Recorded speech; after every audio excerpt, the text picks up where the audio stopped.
Assistència de Xavi, més cap a la dreta per Messi, immens Messi, encara Messi,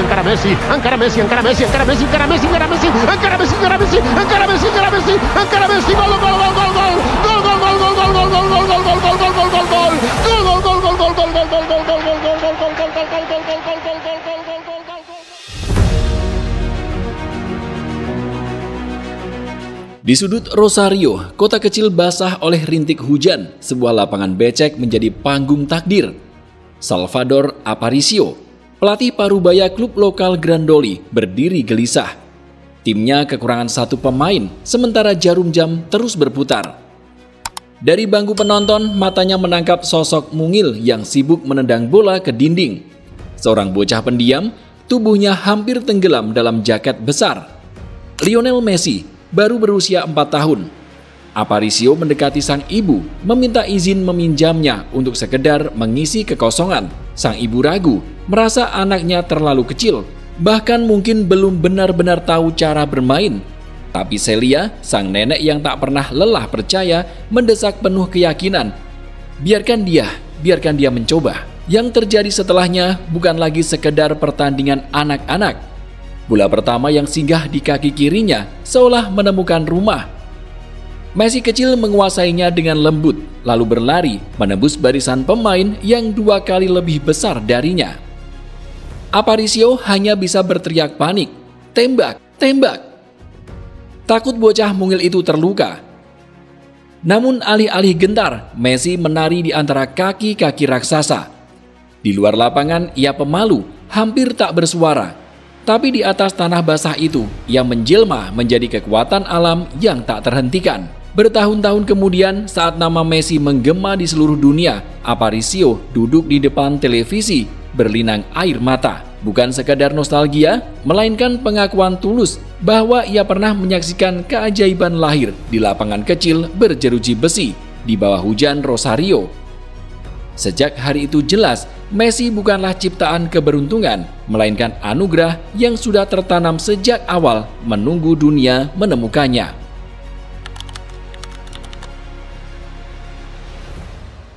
Lionel Andres Messi lahir pada 24 Juni 1987 di Rosario, Santa Fe.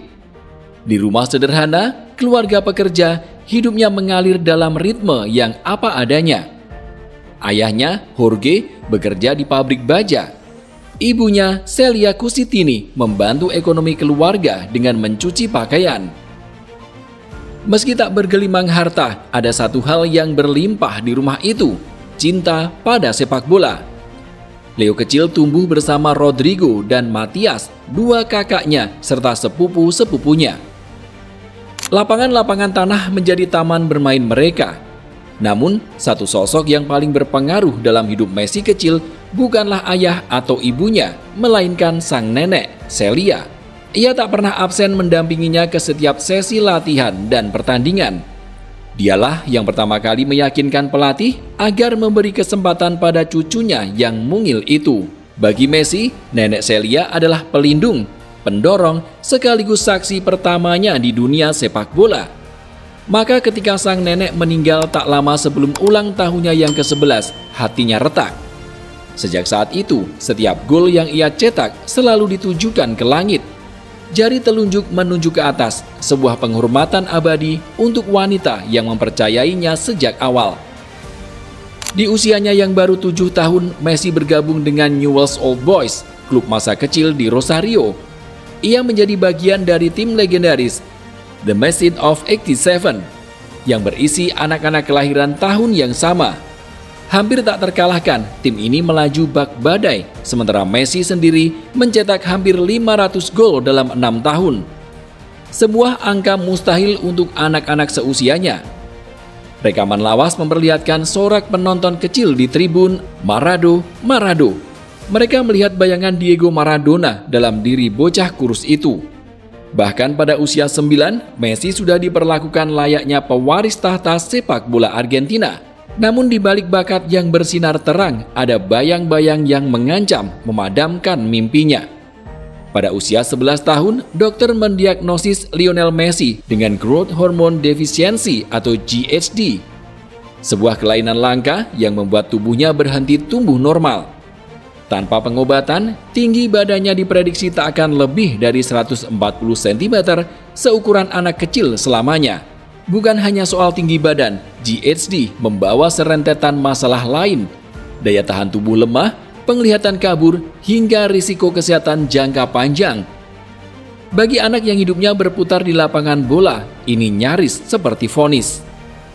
Paradoks pun lahir, bakatnya adalah cahaya, tubuhnya adalah penjara. Ia tak bisa mengandalkan tenaga atau kecepatan seperti anak-anak lain. Maka tanpa sadar, Messi kecil mengasah senjata lain, sentuhan pertama yang halus, dribble rapat yang tak terlepas dari kakinya, keseimbangan tubuh yang seolah menantang logika. Dari keterbatasan, lahir keunggulan.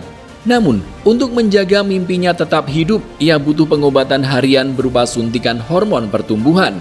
Biayanya mencapai 900 hingga 1.500 dolar Amerika per bulan. Jumlah yang mustahil bagi keluarga pekerja sederhana di Rosario. Ayah dan ibunya menjual apapun yang bisa dijual. Mereka berusaha sekuat tenaga, tapi tabungan keluarga cepat terkuras. Newell's Old Boys, klub tempat Messi bernaung, awalnya berjanji akan membantu. Tetapi janji itu hanya tinggal kata-kata. Saat semuanya terasa buntu, satu-satunya cahaya tersisa hanyalah harapan di seberang samudra. Sebuah uji coba di Eropa yang akan menentukan apakah mimpinya akan hidup atau padam.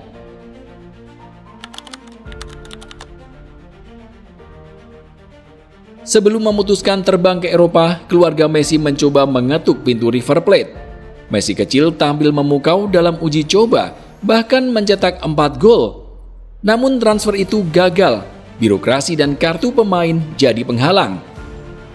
Jalan seolah buntu, sampai sebuah kesempatan terbuka jauh di Eropa. Lewat kerabat di Catalonia, keluarga Messi mendapat jalur ke FC Barcelona. Nama yang besar, tapi juga penuh keraguan. Siapa yang mau menanggung biaya pengobatan mahal untuk anak berusia 13 tahun, mungil dan asing? Charles Risah, direktur teknis Barcelona kala itu, awalnya tak yakin. Tapi pertemuan pertama dengan Messi mengubah segalanya.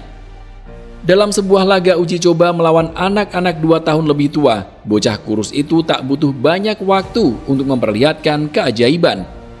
Resah hanya butuh 1-2 kali menoleh, lalu berbisik pada stafnya, "Kita harus merekrutnya." Di luar lapangan, Messi adalah anak pemalu yang nyaris tak berbicara. Namun begitu bola menyentuh kakinya, ia berubah menjadi pejuang, seorang pemenang sejati yang tak mengenal rasa takut.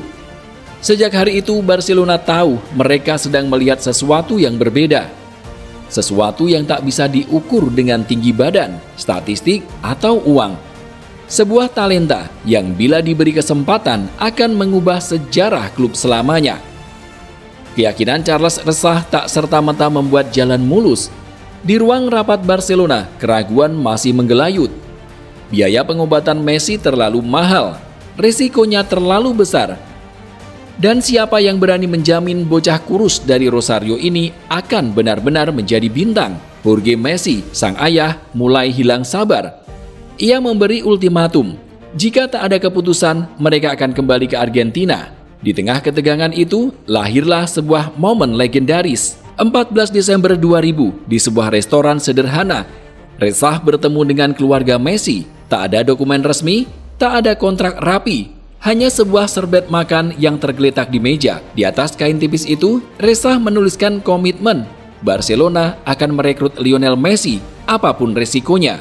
Secara hukum, coretan di atas serbet itu hampir tak berarti. Namun dalam sejarah sepak bola, ia menjelma jadi simbol keberanian, janji yang melampaui logika bisnis. Sebuah perjudian yang tak sekedar menukar uang dengan bakat, melainkan kepercayaan pada seorang anak kecil yang tubuhnya rapuh, tapi mimpinya perkasa. Setelah tinta di atas serbet itu mengikat nasibnya, Lionel Messi dan ayahnya berangkat ke Barcelona pada Februari 2001. Namun, mimpi besar itu tak serta-merta indah. Kenyataan awal justru penuh kesepian. Karena konflik administrasi dengan Newell's Old Boys, Messi dilarang tampil di pertandingan resmi selama setahun penuh. Ia hanya boleh merumput di laga persahabatan dan Liga Regional Katalan. Bagi anak yang hidupnya berputar di sekitar bola, larangan itu terasa seperti penjara. Kesendirian kian terasa ketika ibunya, kakak dan adiknya kembali ke Rosario, meninggalkan ia berdua saja bersama sang ayah. Di asrama La Masia, Messi tenggelam dalam diam. Begitu pendiamnya, beberapa teman mengira ia bisu. Di dalam hati, kerinduan pada rumah dan nenek yang sudah tiada membebaninya. Pukulan lain datang saat ia patah tulang fibula, cedera yang membuat langkahnya kembali tersendat. Bayang-bayang kegagalan sempat menakutinya. Apakah semua pengorbanan keluarganya akan sia-sia? Namun di balik kesunyian itu, Messi tetap bertahan. Ia mungkin tak banyak bicara, tapi tekadnya berbicara lebih keras daripada kata-kata. Setiap kali menyentuh bola, seolah-olah ia sedang mengingatkan dunia. Meski jauh dari rumah, meski rapuh dan sepi, bakat ini tak akan padam.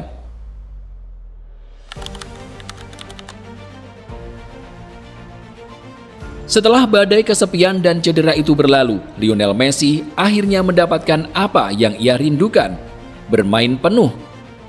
Begitu diizinkan, ia langsung melesat bak roket. Di tim junior Barcelona, ia melompat level demi level dengan kecepatan yang membuat pelatih terperangah. Musim 2003-2004 jadi buktinya. Messi tampil untuk 4 tim berbeda dalam 1 tahun.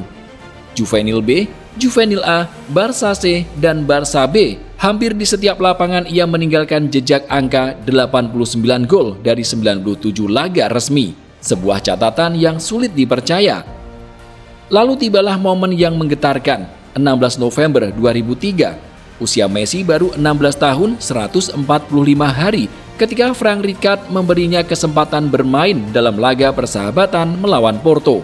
Sebagai pemain pengganti, ia masuk dengan rambut gondrong dan wajah polos, tapi dengan kaki yang siap berbicara. Kemajuan Messi tak bisa dibendung, hanya butuh 17 pertandingan bersama Barça B sebelum ia naik ke tim utama. Sebuah kenaikan yang luar biasa cepat, bahkan untuk standar Akademi La Masia yang terkenal melahirkan bintang. Barcelona dan dunia mulai menyadari inilah awal dari sesuatu yang besar. Perjalanan dari akademi ke tim utama bisa jadi menakutkan bagi remaja pemalu seperti Lionel Messi. Ruang ganti penuh bintang, sorotan media, ekspektasi klub, semua bisa membuat siapa saja ciut.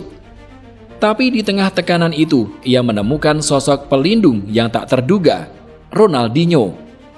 Bintang Brasil yang kala itu dinobatkan sebagai pemain terbaik dunia, langsung jatuh hati pada Messi sejak sesi latihan pertama.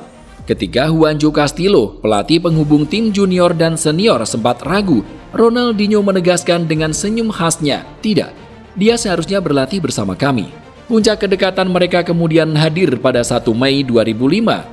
Barcelona melawan Albacete. Messi baru 17 tahun.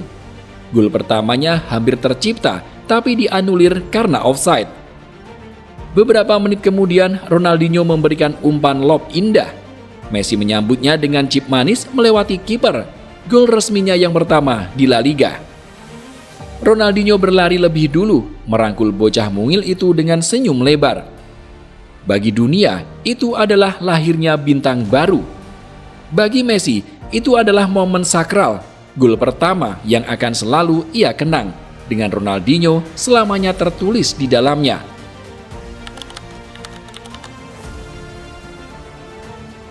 Gol pertama itu hanyalah pintu gerbang. Begitu ia menembusnya, Lionel Messi melesat tanpa menoleh ke belakang. Pada musim-musim awal bersama Barcelona, langkahnya seperti anak panah, lurus, cepat, tak bisa dihentikan. Masih remaja, ia sudah meruntuhkan dinding rekor yang selama puluhan tahun berdiri kokoh. Ia menjadi pencetak gol termuda Barcelona di La Liga. Lalu, di usia 18 tahun 357 hari, ia menorehkan hat-trick ke gawang Real Madrid dalam laga El Clasico yang mendidihkan Camp Nou. Sorak-sorai malam itu seakan mengumumkan ke dunia, bocah Rosario ini bukan sekedar talenta, ia fenomena. Musim 2007-2008 menandai Messi sebagai mesin gol sejati. Ia membukukan 16 gol dari 40 laga, jumlah yang akan terus berlipat ganda di tahun-tahun berikutnya.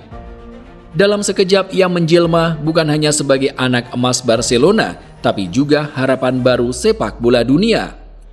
Rekor demi rekor jatuh dan Messi masih terlalu muda untuk berhenti menghitung. Perjalanan Messi muda bukan sekedar kisah tentang bakat, tapi juga tentang keteguhan hati. Dari suntikan hormon pertumbuhan yang harus ia jalani setiap malam, dari rasa sepi di asrama La Masia, dari cedera yang menguji, hingga dari sorotan mata dunia yang kadang terasa terlalu berat untuk bahu remaja, semua ia lalui dengan diam, dengan kerja keras, dan dengan bola yang tak pernah ia lepaskan. Bagi sebagian orang, tubuh mungilnya tampak rapuh, tapi di balik itu ada jiwa baja yang membentuknya. Ia belajar bertahan ketika tubuhnya lemah, belajar tegar saat keluarga terpisah, dan belajar bersinar justru ketika banyak yang meragukan. Di mata publik, Messi adalah keajaiban, dan apa yang ditorehkan Messi bahkan di usia muda membuat banyak orang percaya kalau mustahil akan ada wonderkid seajaib dirinya sampai kapanpun.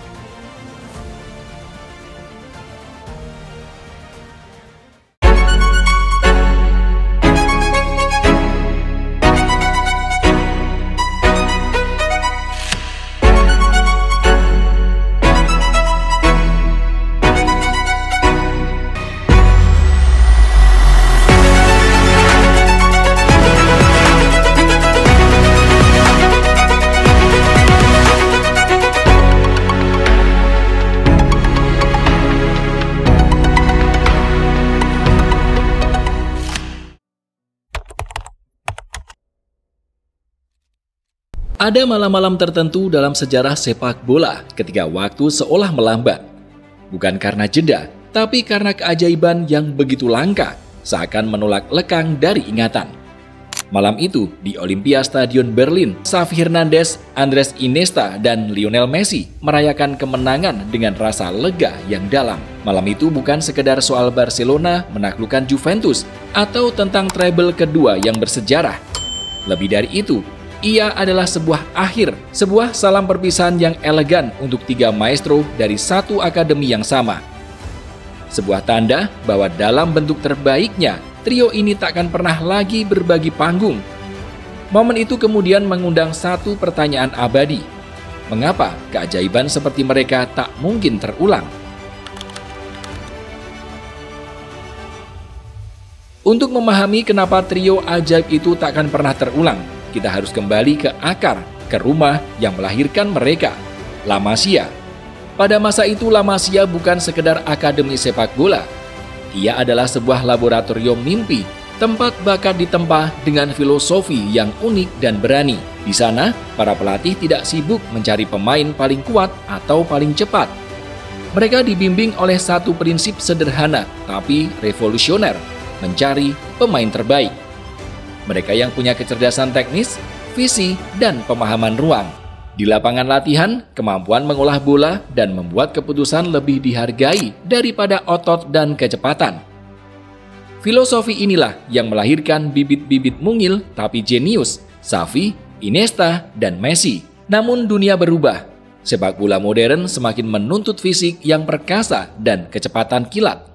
Perlahan, La Masia pun bergeser mengikuti arus. Mantan pelatih Akademi Barcelona bahkan mengeluh. Sekarang yang sering terdengar saat seleksi adalah, sayang sekali, dia terlalu kecil. Sebuah kalimat singkat tapi menyakitkan. Pertanda bergesernya paradigma dari teknik ke fisik. Perubahan itu membawa konsekuensi besar. Filosofi lama La Masia lah yang dulu memberi ruang bagi talenta mungil seperti Xavi dan Iniesta untuk tumbuh jadi maestro. Lingkungan yang dulu merayakan kecerdasan dan kreativitas kini tak lagi sama. Dan ketika fondasi itu hilang, mustahil lagi melahirkan pemain dengan karakter serupa. Keunikan trio ini bukan semata bakat pribadi, tapi juga buah dari lingkungan yang kini tinggal cerita.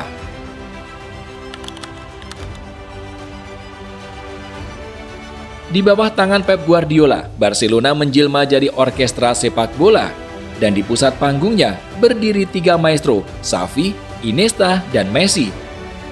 Mereka bukan sekedar bermain bersama, tapi saling melengkapi, seperti jantung, otak, dan sihir yang berpadu jadi satu simfoni. Xavi adalah detak ritme tim, metronom yang tak pernah salah ketukan. Dari kakinya, permainan lahir dan kembali. Ia tak hanya mengoper bola, tapi mengendalikan tempo, mempercepat saat dibutuhkan, melambatkan kala harus tenang. Dengan segitiga umpan pendek, ia membingungkan lawan dan membuka ruang sekecil apapun. Di bawah tekanan, ia tetap tenang, memastikan bola selalu jadi milik Barcelona. Jika Xavi adalah jantung, maka Iniesta adalah otak yang memecah kebuntuan. Guardiola menjulukinya master ruang dan waktu. Dengan dribblenya yang meluncur tanpa terlihat berlari, ia menciptakan kekacauan dalam barisan pertahanan lawan. Kemampuannya bermain di ruang sempit maupun lapang membuatnya selalu menemukan celah. Lebih dari sekedar teknis, Iniesta juga memberi ketenangan bagi Guardiola di masa-masa sulit, menjadi simbol kedewasaan dan loyalitas. Lalu ada Messi, sihir yang mengubah wajah sepak bola modern. Perpindahannya dari sayap ke peran false nine adalah revolusi. Guardiola ingin bek tengah kehilangan titik acuan dan Messi lah jawabannya. Dari posisi itu, ia bisa turun ke lini tengah, terhubung dengan Xavi, Iniesta, dan Busquets, lalu menyerang dari ruang yang tak terduga. Hasilnya luar biasa, hampir 1 gol per laga, ditambah kreativitas tanpa henti. 3 peran ini bukanlah potongan yang berdiri sendiri, melainkan lingkaran tak terputus. Umpan Xavi membuka ruang bagi dribble Iniesta. Gerakan Iniesta menarik bek, menciptakan celah untuk Messi. Pergerakan Messi lagi-lagi melapangkan jalan bagi dua rekannya, sebuah siklus sempurna, sebuah pertunjukan mewah yang membuat Barcelona nyaris selalu memegang 70% penguasaan dalam setiap pertandingan. Dominasi trio La Masia di Eropa bukan cuma soal trofi, tapi tentang cara mereka menaklukkan panggung terbesar dengan elegan. 3 final Liga Champions menjadi penanda kejayaan mereka, trilogi yang tak terlupakan. Dimulai dari lahirnya sebuah revolusi di kota Roma, tepatnya di Stadio Olimpico, Barcelona berhadapan dengan Manchester United, sang juara bertahan. United sempat menekan di awal, tapi perlahan trio La Masia mengambil alih. Sir Alex Ferguson sampai mengakui bahwa timnya kalah di lini tengah dan menyebut Iniesta sebagai ancaman terbesar. Malam itu, dunia mulai sadar sebuah revolusi tengah lahir. Tidak cukup sampai di situ, Barcelona kembali menunjukkan keperkasaannya. Ya, 2 tahun kemudian, atau tepatnya di Wembley, orkestra Barcelona mencapai puncak. United mencoba menekan tinggi, tapi justru dibuat berputar-putar mengejar bayangan. Bola bergerak terlalu cepat, segitiga umpan terlalu rapat, dan ritme Xavi, Iniesta, dan Messi terlalu sulit dipatahkan. Gol Messi, hasil kombinasi segitiga maut di luar kotak penalti, menjadi simbol keindahan malam itu. Seusai laga, Ferguson hanya bisa mengakui, tim terbaik yang pernah saya hadapi. Wembley adalah malam di mana tiki-taka mencapai nirwana. Terakhir dan sangat dramatis, 6 tahun setelah Roma, Barcelona kembali ke final, kali ini melawan Juventus. Era sudah berubah. Trio MSN, Messi, Suarez, Neymar jadi mesin gol utama. Tapi di balik gemerlap serangan itu, fondasi lama masih kental terasa. Gol pembuka Ivan Rakitic lahir dari pergerakan khas Iniesta yang tak terkawal. Di menit akhir, Xavi masuk dari bangku cadangan. Bukan sekedar pergantian pemain, tapi simbol estafet. Salam perpisahan dari maestro kepada generasi berikutnya. Malam itu Barcelona meraih treble kedua dan Xavi menutup karirnya di klub dengan cara yang nyaris seperti skenario film. 3 final ini adalah 3 babak dari sebuah kisah agung. Dari lahirnya revolusi, puncak kesempurnaan, hingga penutup yang dramatis. Kelihatannya, tak ada trilogi lain dalam sepak bola modern yang sebanding dengan kisah ini.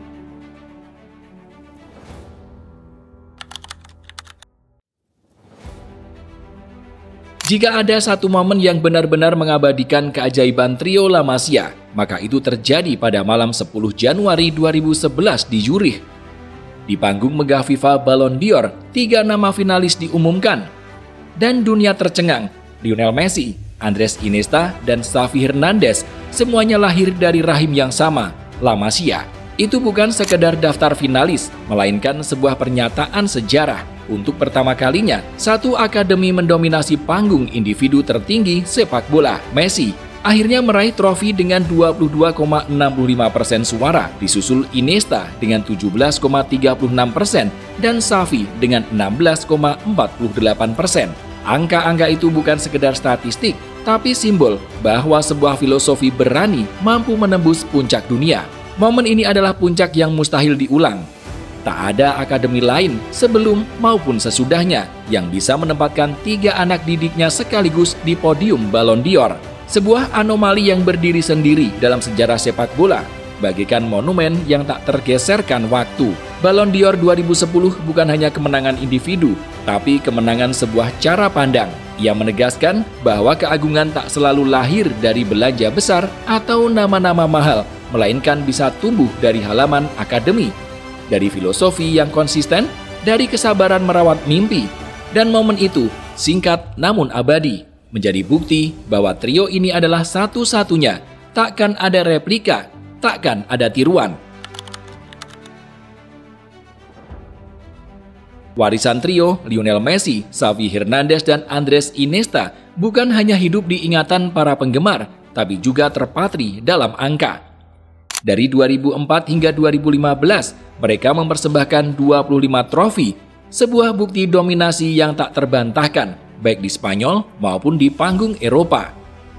Namun, angka hanyalah sebagian dari cerita. Yang lebih dalam adalah cara mereka membuat sepak bola terasa seperti seni. Mereka menunjukkan bahwa permainan ini tak melulu soal kekuatan atau kecepatan, tapi juga tentang kecerdasan, harmoni, dan keindahan dalam menguasai bola. Seiring waktu, sepak bola berubah. Lawan-lawan menemukan cara menghadapi tiki-taka, sementara Barcelona sendiri berevolusi. Trio baru bermunculan, nama-nama besar lahir dan tenggelam. Tapi satu hal tak bisa digantikan, mereka bertiga dalam harmoni sempurna, tak akan pernah ada duanya. Dunia mungkin terus mencari the next Messi, the next Xavi, atau the next Iniesta. Namun yang dilupakan banyak orang, keajaiban itu bukanlah soal individu, melainkan pertemuan langka 3 jiwa besar dalam satu panggung. Trio ini adalah anomali, persimpangan sejarah yang hanya datang sekali dalam 1 abad. Mereka meninggalkan jejak bukan hanya lewat gol, umpan, atau trofi, tapi lewat filosofi yang kini tinggal kenangan. Dan di setiap sorakan yang menggema, di setiap lapangan yang pernah mereka pijak, ada bisikan abadi bahwa suatu hari di Barcelona, 3 maestro kecil pernah mengubah dunia dengan caranya sendiri.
Di persimpangan tahun 2011 menuju 2012, sepak bola dunia bergetar oleh aura persaingan yang begitu intens. Inilah masa ketika 2 titan, Lionel Messi dan Cristiano Ronaldo, saling dorong mendaki puncak, bukan sekedar mengisi halaman depan surat kabar, tetapi juga mendefinisikan standar kualitas di lapangan hijau. Namun, di tengah hiruk-pikuk itu, lahirlah sebuah fenomena yang melampaui imajinasi.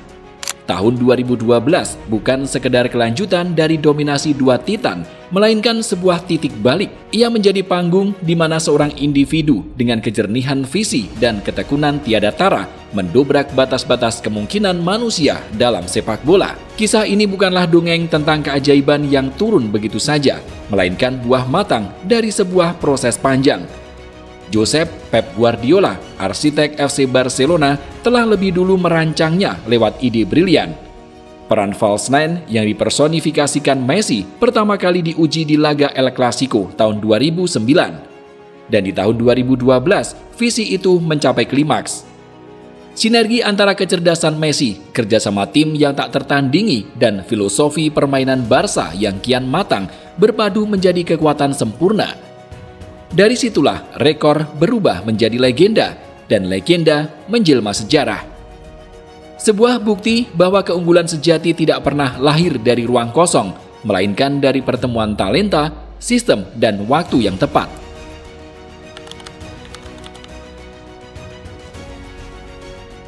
Tahun 2012 hadir sebagai sebuah anomali yang sulit dipercaya. Lionel Messi tidak sekedar memecahkan rekor, ia menciptakan sebuah dunia baru, golongan yang berdiri sendirian. Dalam 1 tahun kalender, si kutu atom menorehkan 91 gol dalam 69 pertandingan resmi. Angka mustahil itu sukses menumbangkan rekor Gerd Müller, legenda Jerman yang sejak 1972 menyimpan 85 gol dalam semusim. Müller dengan kerendahan hati seorang legenda, bahkan tak ragu untuk angkat topi. Dia pemain luar biasa, raksasa. Saya senang rekor saya dipecahkan olehnya. Pengakuan dari sang legenda menjadikan pencapaian Messi bukan sekedar angka, melainkan kesaksian otentik atas kedahsyatan yang ia ukir. Jika ditelusuri lebih rinci, distribusi gol Messi terasa mencengangkan. Untuk Barcelona, ia mencetak 79 gol, 59 di La Liga, 13 di Liga Champions, 5 di Copa del Rey, dan 2 di Piala Super Spanyol. Sisanya, 12 gol ia persembahkan untuk tim nasional Argentina. Namun, Messi bukan hanya mesin gol. Sepanjang tahun itu, ia juga menyalurkan 24 assist, menjadikannya pemain yang juga terlibat langsung dalam 115 gol. Dominasi itu pun mendapat pengakuan global. Di ajang FIFA Ballon d'Or, Messi meraih penghargaan pemain terbaik dunia untuk keempat kali beruntun. Sebuah capaian yang belum pernah terjadi sebelumnya. Dengan 47,88% suara, ia unggul atas rival abadinya Cristiano Ronaldo, sekaligus menempatkan dirinya sejajar dengan nama-nama abadi seperti Pele dan Diego Maradona. Bahkan, sanjungan datang dari para pesaingnya. Gianluigi Buffon menyebutnya pemain yang lahir sekali untuk selamanya. Wayne Rooney dengan caranya sendiri menyebut Messi sebagai lelucon karena kehebatannya yang terlalu sulit dipercaya.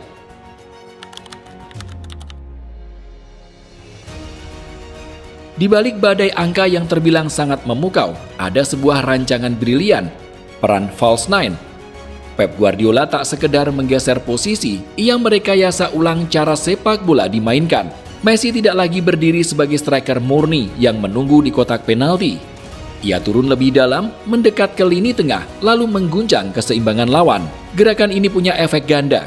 Pertama, Barcelona mendapat keunggulan jumlah di area tengah, wilayah paling vital di lapangan, dengan pemain-pemain yang mahir menjaga bola. Kedua, bek tengah lawan dipaksa keluar dari posisinya, membuka celah raksasa di jantung pertahanan. Celah itulah yang kemudian dimasuki oleh Xavi, Iniesta, atau para winger yang berlari menusuk tanpa ampun. Serangan Barca pun berubah menjadi sesuatu yang cair, tak terduga, dan hampir mustahil dihentikan.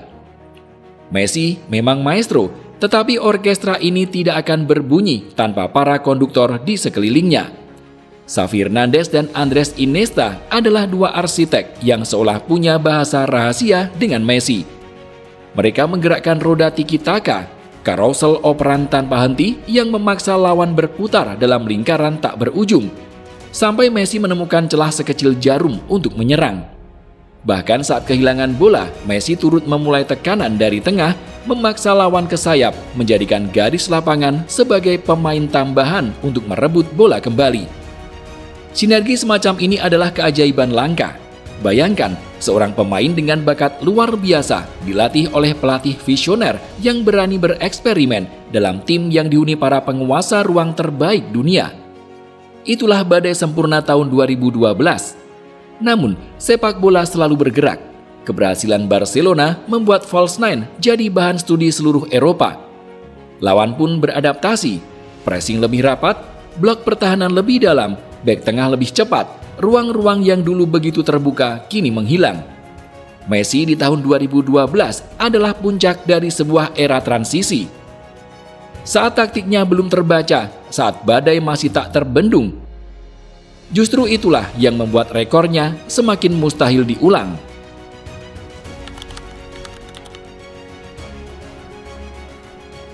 Di tengah hujan angka yang seolah datang dari langit, tahun 2012 juga menyuguhkan momen-momen yang menegaskan sisi manusiawi Lionel Messi. Malam Liga Champions melawan Bayer Leverkusen adalah salah satu puncaknya. Di panggung itu, Messi tampil seakan lapangan hanya miliknya seorang diri. 5 gol ia sarangkan, sesuatu yang tak pernah dilakukan siapapun dalam sejarah kompetisi. Beberapa minggu sebelumnya, Valencia di La Liga juga menjadi korban. 4 kali Messi menghukum mereka, sekali lagi menegaskan bahwa konsistensinya bukan sekedar ledakan sesaat, melainkan arus deras yang tak terbendung. Namun di balik cahaya terang itu tersimpan pula bayangan. Musim 2011-2012 menyajikan paradoks yang pahit. Messi mencapai rekor individu yang tak terbayangkan, tetapi Barcelona justru gagal meraih La Liga yang jatuh ke tangan Real Madrid dan tersingkir di semifinal Liga Champions oleh Chelsea. Puncak tragedi itu datang di Camp Nou ketika tendangan penalti Messi di leg kedua melayang mengenai mistar. Momen hening itu memotong riuh stadion, meninggalkan luka yang ikut menggugurkan mimpi Barca menuju final. Disitulah publik diingatkan, di balik angka yang ilahi, Messi tetap manusia. Ia bisa gagal, bisa merasakan pedih, dan bisa tak berdaya di hadapan nasib. Ironisnya, justru paradoks inilah yang membuat rekornya terasa lebih dalam. Jika ia memenangkan segalanya, rekor itu mungkin hanya dianggap sebagai produk tim tak terkalahkan.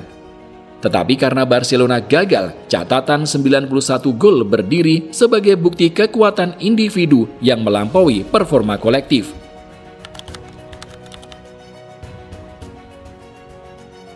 Mengapa rekor 91 gol Messi di tahun 2012 terasa mustahil diulang?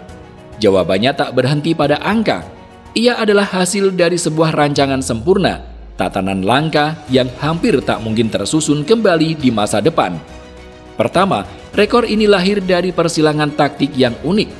Messi dengan bakat jenius dan kecerdasan membaca ruang bertemu dengan Pep Guardiola, pelatih visioner yang berani mendobrak pakem. Di sekeliling mereka berdiri para penggerak terbaik dunia, Xavi dan Iniesta, dua maestro ruang dan waktu.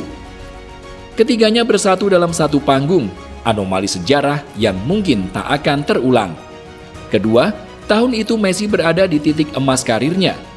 Tubuhnya masih ringan, gesit, penuh stamina untuk menjalankan peran false nine yang menuntut pergerakan konstan. Pada saat yang sama, ia sudah matang secara mental, tenang di kotak penalti, tajam dalam keputusan. Ia berada di sweet spot ketika bakat mentah dan pengalaman matang bertemu di garis sempurna. Kini, perannya telah berevolusi lebih dalam sebagai playmaker, mengikuti perubahan fisik dan kebutuhan tim. Sulit membayangkan ada pemain lain yang bisa menemukan titik keseimbangan itu. Ketiga, sepak bola modern sudah berubah. Pertahanan kini jauh lebih disiplin, pressing terstruktur, blok rendah yang rapat, bek tengah dengan kecepatan tinggi, semua lahir dari pelajaran melawan Barcelona era Guardiola. Ruang-ruang yang dulu bisa dijelajahi Messi nyaris tak ada lagi. Dunia sudah belajar, dan keajaiban yang dulu tak terbendung kini hampir mustahil diulang. Dan terakhir, di balik cahaya panggung, ada hal yang kerap luput dari sorotan, yakni kerja keras. Messi bukan hanya talenta alami, ia adalah sosok yang terikat pada rutinitas latihan ketat, fokus pada kecepatan, kelincahan, penguasaan bola, bahkan disiplin diet. Semua pondasi itu menopang keajaiban yang dunia saksikan. Rekor 91 gol bukan sekedar catatan angka. Ia adalah mahakarya kolektif yang lahir dari talenta, taktik, kerja keras, dan momentum sejarah. Sebuah simfoni yang hanya bisa dimainkan sekali, lalu abadi dalam ingatan. Dan sejak saat itu, setiap kali bola bergulir, dunia akan selalu bertanya-tanya, mungkinkah ada yang bisa mengulanginya? Jawabannya hampir pasti tidak.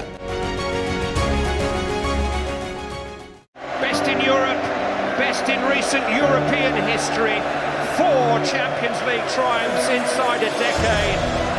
Nobody else has lifted the European Cup more than once in that time.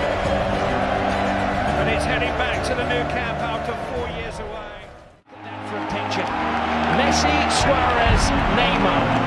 Is there a more potent striking trio in world football? This front three is such a dynamic three. They really have. They've got pace, they've got goals. They're working well as a unit. In again here, Suarez! Into the area, Suarez! It's Neymar. It's game, set, and match. Barcelona. The perfect finale. Neymar to Messi. And could be the goal. That could be the title clinching goal. And guess who gets it? Lionel Messi.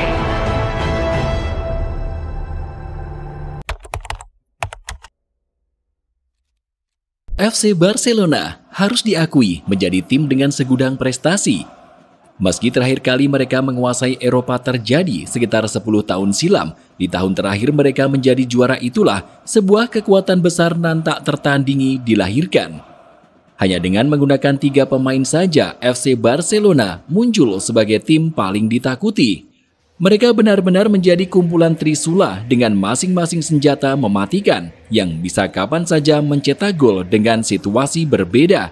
Saking ganasnya lini serang FC Barcelona yang dihuni oleh Lionel Messi, Neymar Junior, dan Luis Suarez saat itu, banyak yang mengatakan kalau El Barça punya trisula paling mematikan dalam sejarah sepak bola. Legenda Liverpool dan FC Barcelona, Luis Garcia, turut menyampaikan pendapatnya tentang hal tersebut. Saat kamu menyaksikannya, mereka adalah trio terbaik dalam sejarah sepak bola. Kamu melihat mereka bermain, mereka selalu menang, mereka tidak egois saat mereka harus mencetak gol. Saat salah satu mendapat penalti, satu sama lain mengambil itu. Sangat sulit menemukan hal ini pada posisi penyerang. Penyerang biasanya egois karena mereka ingin mencetak gol. Kamu lihat Messi, sebagai pemain terbaik sepanjang sejarah sepak bola, dia tahu bahwa Luis Suarez bisa jadi pesaing untuk gelar sepatu emas, maka dia terus membantunya. Sangat aneh menemukan hal seperti itu, kata Garcia via Omnisport. Akan tetapi, harus diketahui pula bahwa tidak mudah bagi FC Barcelona untuk bisa mencapai prestasi yang sedemikian gemilang. Sebab sebelumnya mereka harus melewati tahun yang sangat menyedihkan. FC Barcelona seolah terpuruk dalam jurang kehancuran sebelum akhirnya mendapat keajaiban di waktu yang terbilang tepat.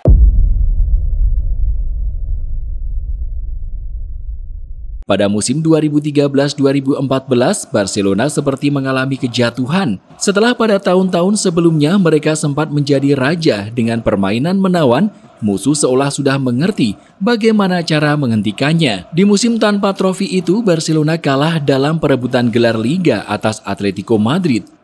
Mereka juga takluk atas Real Madrid di final Copa del Rey. Yang lebih menyedihkan, mereka harus menjadi penonton dari dicatatnya sejarah trofi Liga Champions Eropa ke-10 yang diraih sang rival terbesar.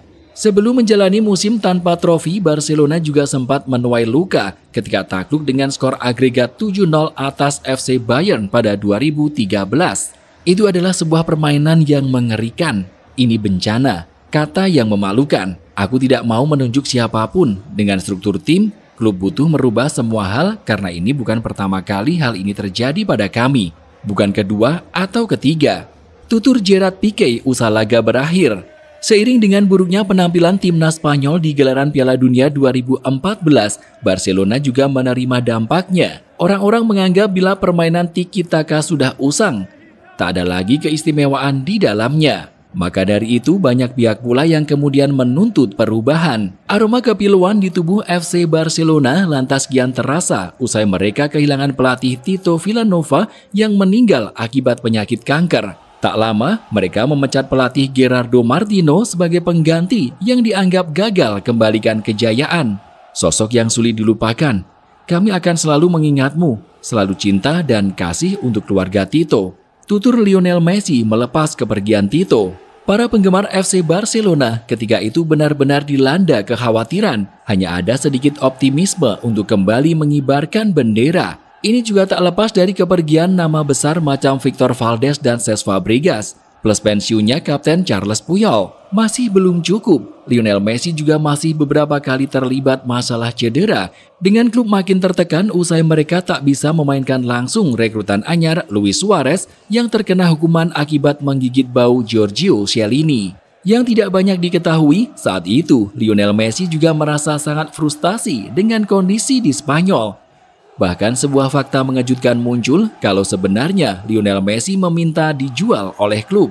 Iya, Messi yang merasa sudah tak tahan dengan situasi yang ada ingin pergi.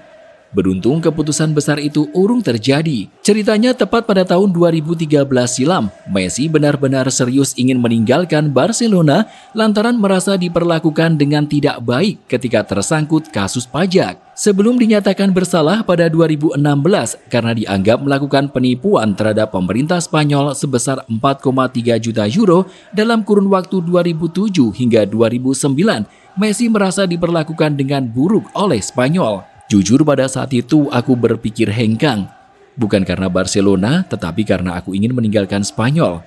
Aku merasa sangat diperlakukan dengan buruk dan aku tidak ingin berada di sini lebih lama. Aku membuka pintu untuk banyak klub, tetapi aku tidak pernah mendapatkan penawaran resmi karena semua tahu aku ingin tinggal.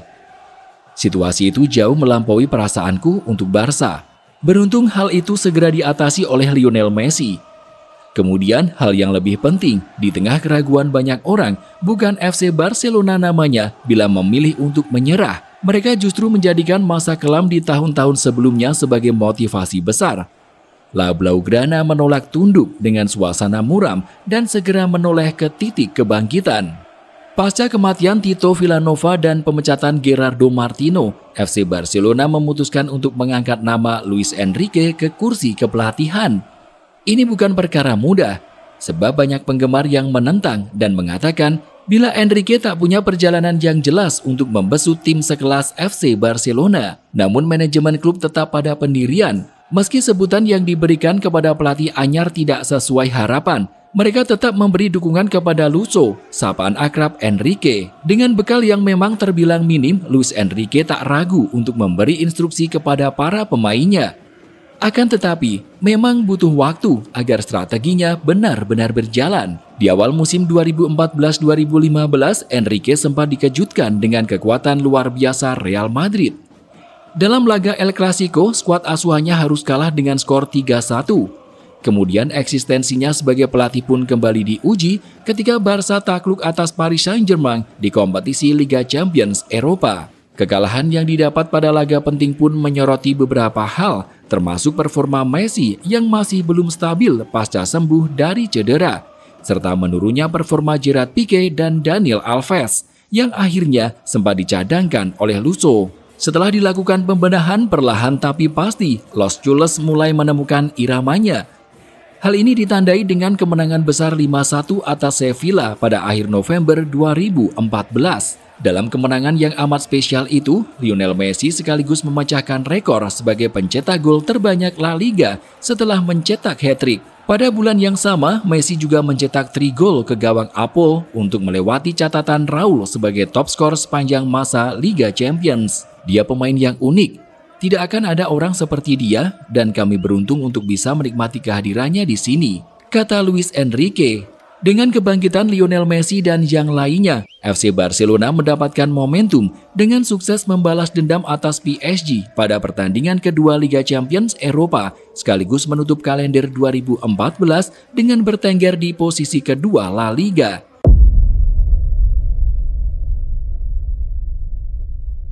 Seiring dengan kebangkitan Barcelona, klub asal Katalan itu juga sekaligus memperkenalkan salah satu mesin paling mengerikan dalam sistem permainan sepak bola. Adalah trio MSN atau yang dihuni oleh 3 pemain hebat non-spektakuler, Messi, Suarez, Neymar. 3 pemain tersebut pertama kali tampil bersama ketika Suarez datang pada bursa transfer musim panas 2014 silam. Neymar Junior sendiri sudah tiba setahun sebelumnya. Sementara Messi, kita tahu sudah menjadi legenda sejak dia memakai seragam kebesaran Barcelona. Messi, Neymar, Suarez dengan bantuan Rakitic dan Busquets bermain dengan luar biasa. Kita mungkin sedang melihat trio terbaik sepanjang sejarah. ucap mantan pemain Atletico Madrid Milinko Pantic. Sempat mengalami kekalahan atas Real Sociedad di awal tahun 2015, Barcelona segera bangkit. Di pertandingan selanjutnya melawan Atletico Madrid yang merupakan juara bertahan, skuad asuhan Luis Enrique menunjukkan mental juara sejati. Pada pertandingan yang dimenangkan Barca dengan skor 3-1 itu, trio MSN tampil gemilang dengan masing-masing pemain mencetak 1 gol. Dari situ, Messi, Suarez, Neymar tak pernah berhenti menebar ancaman ke kubu lawan.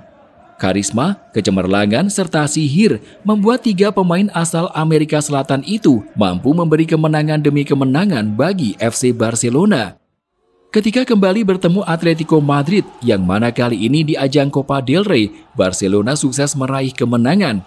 Kemudian di kompetisi Liga Champions Eropa, Manchester City yang menjadi lawan di babak 16 besar memunculkan Luis Suarez sebagai pahlawan dengan torehan 2 golnya. Kembali bertemu dengan PSG di babak 8 besar, Suarez lagi-lagi muncul dengan torehan 2 golnya. Momen ikonik yang diciptakan tentu ketika ia berhasil mempermalukan David Luiz dengan sentuhan yang membuat bola melewati 2 kaki pemain asal Brasil tersebut. Di laga itu ketika Barca unggul dengan skor agregat 5-1, 3 gol lainnya dicetak oleh Neymar Junior. Musim terus berlanjut, trio MSN tak mau berhenti mencetak gol. Usai menang dengan skor 6-1 atas Rayo Vallecano, di mana Messi mencetak hat-trick dan Suarez mencetak 2 gol, Barca untuk pertama kalinya merebut posisi puncak klasemen yang sebelumnya dihuni oleh Real Madrid. Ketika pada akhirnya 2 tim besar itu bertemu pada jornada ke-28, Barcelona menyadari bahwa El Real benar-benar menjadi musuh yang sangat berat bagi mereka.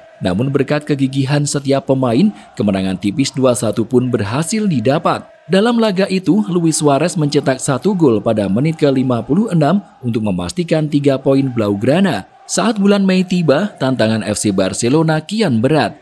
Mereka harus berhadapan dengan FC Bayern di babak semifinal Liga Champions Eropa. Sebelum laga, sebagian pemain Barcelona tentu masih dibuat trauma dengan kekalahan telak pada 2 tahun sebelumnya. Namun beruntung, dengan semangat baru dan skuad yang lebih siap, Barcelona berhasil menjungkalkan perlawanan tim yang dilatih oleh mantan pria yang sebelumnya sangat berjasa bagi klub, Pep Guardiola. Di leg pertama yang digelar pada 6 Mei, Barcelona tampil menggila dan sukses melahirkan salah satu pertandingan terbaik yang dijalani trio MSN. Sebab 2 gol yang dicetak Lionel Messi dan 1 gol yang dicetak Neymar di ujung laga sukses membuat Barca menang dengan skor 3-0. Pada pertandingan kedua, Bayern sejatinya mampu meraih kemenangan. Mereka sukses mencetak 3 gol lewat aksi Benatia, Robert Lewandowski, dan Thomas Müller. Namun dari sisi yang berbeda, Neymar kembali unjuk kebolehan dengan mencetak 2 gol. Dengan begitu agregat 5-3 sukses meloloskan Barcelona ke babak final. Di partai puncak, Barcelona harus berhadapan dengan Juventus pada Juni dan bertempat di Berlin. Akan tetapi, sebelum itu, mereka lebih dulu memastikan gelar juara La Liga usai menumbangkan Atletico Madrid dengan skor tipis 1-0. Di laga tersebut, Lionel Messi berhasil mencetak gol pada menit ke-65. Usai gelar Liga berhasil didapat, kini giliran trofi Copa del Rey yang jadi target berikutnya. Bertemu dengan Athletic Bilbao yang dikenal solid, Barca tetap tampil menggila dengan menang 3-1. Laga itu menjadi pentas terbaik bagi Lionel Messi yang mencetak 2 gol pada menit ke-20 dan 74. Sementara itu 1 gol lainnya dicetak oleh Neymar pada menit ke-34. Telah merebut 2 trofi mayor, Barca tentu berambisi untuk memenangkan gelar Liga Champions Eropa. Benar saja, Juventus yang digadang-gadang bakal memberi perlawanan sengit sukses ditumbangkan dengan skor yang cukup telak yakni 3-1. Ketika Ivan Rakitic mencetak gol pada menit ke-4, skuad Sinyonya tua sejatinya mampu membalas lewat gol Alvaro Morata pada menit ke-55. Namun kegigihan Luis Suarez berhasil membuat Barcelona unggul pada menit ke-68. Seakan ingin melengkapi kemenangan FC Barcelona, Neymar muncul dengan 1 gol pada menit ke-97. Melalui 3 gelar mayor yang diraih, itu berarti Barcelona menjadi satu-satunya tim dalam sejarah yang meraih treble sebanyak 2 kali. Sebagaimana diketahui, mereka pertama kali meraih treble pada musim 2008-2009 atau ketika klub dibesut oleh Pep Guardiola. Kalian menginginkan ketiga trofinya? Ini kami berikan ketiganya. Visa Barca, visa Catalunya. Kata Lionel Messi setelah Barca meraih 3 gelar, "Kupikir ini tentang kepedulian, rasa hormat, persahabatan, dan kebahagiaan yang kita miliki untuk bersama.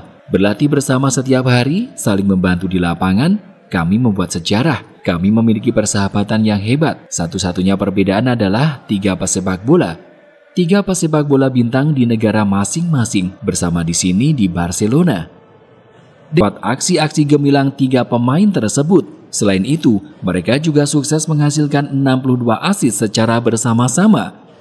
Angka-angka itu menjadikan MSN sebagai trio tersubur dalam sejarah sepak bola Spanyol. Tanpa menyingkirkan peran pemain lain, lini tengah FC Barcelona juga terlihat sangat seimbang dengan keberadaan Andrés Iniesta. Iniesta boleh dibilang sebagai jantung permainan FC Barcelona. Bahkan ketika Xavi telah temui masa senja, Iniesta tetap tampil istimewa. Lebih dari segalanya, peran Iniesta tampak sangat berguna bagi kemenangan yang diraih FC Barcelona. Penghargaan Man of the Match di laga final Liga Champions Eropa pun seolah menjadi pertanda bahwa dirinya memang pantas mendapat tepukan meriah setelah trio MSN. Selain itu, kemunculan Ivan Rakitic mampu memberi dimensi yang berbeda pada lini tengah Barca. Dengan permainan elegan dan keputusan tepat yang diambil, Rakitic adalah pemain terbaik untuk menggantikan Xavi yang hengkang di akhir musim. Sementara itu, di bawah mistar penampilan api Claudio Bravo, sukses membuat gawang Barcelona aman di kompetisi Liga. Ketika bicara tentang pertandingan-pertandingan di Eropa, maka nama baru macam Marc-Andre ter Stegen sama sekali tidak bisa disingkirkan. Ya, Barcelona merupakan representasi jawara Eropa yang sesungguhnya. Status yang terangkum di kompetisi Liga Champions Eropa itu, Barca sukses mengalahkan Ajax Amsterdam sebagai juara Eredivisie, FC Bayern yang jadi raja Bundesliga, serta terakhir Juventus yang merupakan penguasa Italia.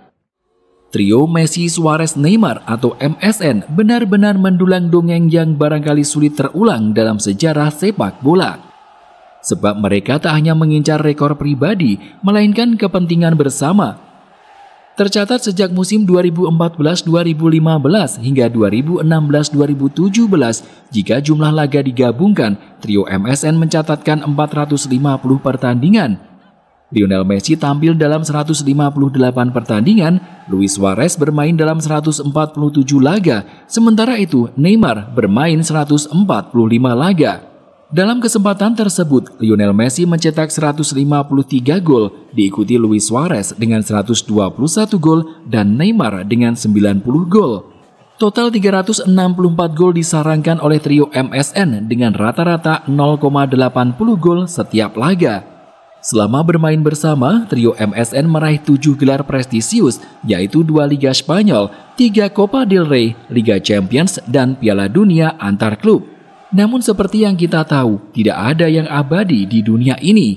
Meski MSN dikenal sebagai trio paling mengerikan dan ditakuti oleh kebanyakan bek terhebat Eropa, perpisahan menjadi sesuatu yang tak bisa dihindari. Menjelang bergulirnya musim 2017-2018, Barcelona harus ditinggal oleh Neymar yang hengkang ke Paris Saint-Germain. Saat itu, Neymar diboyong dengan bandrol 222 juta euro, di mana angka itu kemudian menjadi rekor dunia yang sampai saat ini belum terpecahkan. Banyak yang mengatakan kalau Neymar mundur karena merasa tertutup oleh sinar Lionel Messi. Namun belakangan bintang asal Brasil itu mengatakan kalau itu adalah alasan yang salah. Neymar benar-benar ingin hengkang karena alasan lain. Sekaligus berkata kalau Messi merupakan salah satu rekan tim terbaik dalam karir sepak bolanya. Setelah Neymar pergi, Luis Suarez akhirnya menyeberang ke Atletico Madrid pada tahun 2020 silam. Suarez pergi setelah petinggi Barcelona menyebutnya terlalu tua. Hal itu pun segera disesali oleh Barca, sebab Suarez justru berhasil mengantar Atletico Madrid meraih gelar La Liga musim 2020-2021. Lalu setelah kepergian Neymar dan Luis Suarez, Lionel Messi menjadi sosok yang terakhir pergi. Pada musim 2021 lalu, Lionel Messi resmi meninggalkan Barca untuk bergabung dengan Paris Saint-Germain. 6 ballons d'or. Je ne vous cite pas tout son palmarès. Écoutez le parc, le nouveau numéro 30 du Paris Saint-Germain, Léo! Léo! Léo!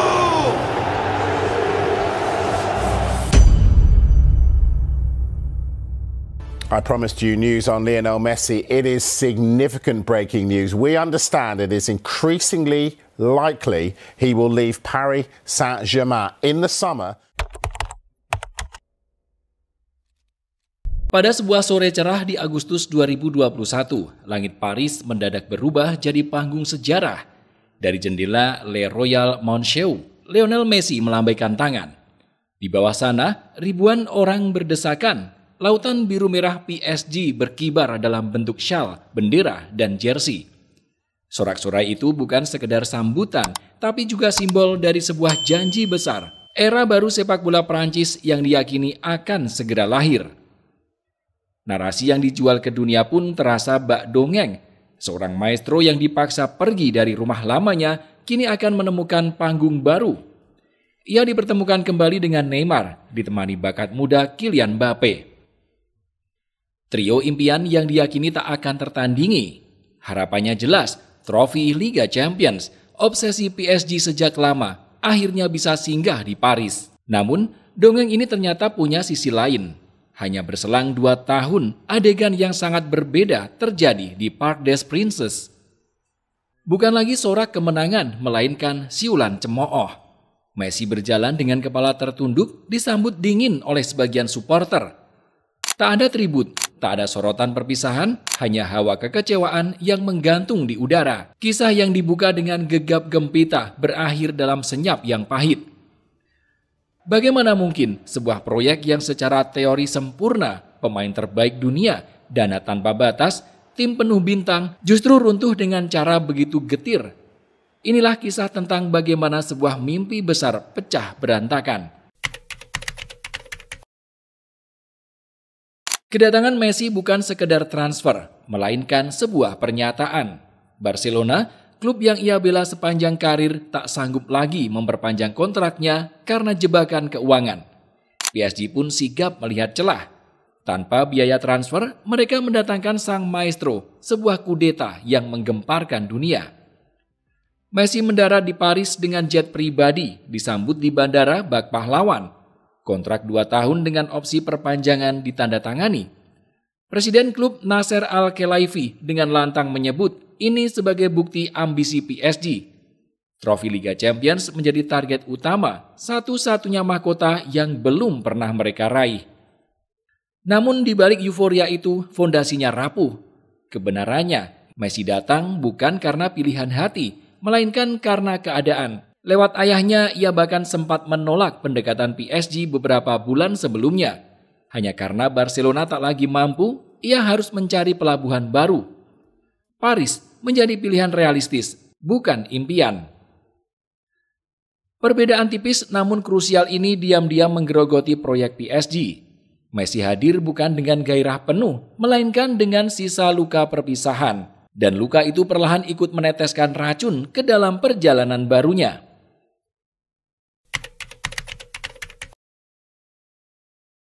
Bagi pemain yang seumur hidupnya hanya mengenal satu klub, adaptasi di tanah baru bukan perkara sepele. Messi sendiri mengaku lebih sulit dari yang saya kira.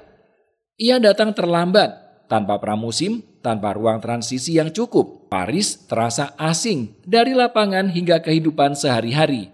Di atas rumput, kenyataan tak sesuai dengan harapan publik. Mereka membayangkan mesin gol Barcelona, sosok yang bisa mencetak puluhan gol per musim. Yang hadir justru Messi dalam peran baru, bukan eksekutor, melainkan arsitek serangan. Ia turun lebih dalam, jadi pengatur ritme, pemberi umpan terakhir. Statistik pun bergeser, gol menurun drastis, tetapi jumlah assist melonjak. Messi yang dulu dikenal suka menusuk dari kanan dan melepaskan tembakan mematikan, kini lebih sering memulai serangan dari lini tengah. Perannya penting, tapi publik kecewa. Mereka menunggu Messi, sang pencetak 50 gol, bukan Messi, sang playmaker. Jurang antara ekspektasi dan kenyataan pun menganga. Dari situlah benih kekecewaan pertama mulai tumbuh. Di atas kertas, trio Messi, Neymar, Mbappe atau MNM seharusnya jadi simfoni mematikan. Namun kenyataannya, harmoni itu tak pernah hadir. Mereka lebih sering saling bertabrakan ketimbang saling melengkapi. Ketiganya punya kecenderungan serupa, bergerak ke tengah, mencari bola, ingin jadi pusat. Akibatnya, lebar serangan hilang, struktur tim goyah. Tak seperti MSN di Barcelona, di mana peran Messi, Suarez, dan Neymar jelas saling menopang. Trio MNM lebih mirip tiga seniman yang tak pernah sepakat memainkan lagu yang sama. Masalahnya bukan hanya taktik, di balik layar, ego turut berperan. Neymar dan Mbappe sudah lebih dulu punya gesekan sebelum Messi datang. Reuni Messi dengan Neymar memperkeruh situasi. Mbappe merasa tersisih, enggan berbagi sorotan. Aura kompetisi internal lebih terasa ketimbang kebersamaan. PSG membangun tim dengan filosofi membeli bintang, bukan membangun harmoni. Trio MNM pun menjadi simbol, kaya talenta, miskin kohesi.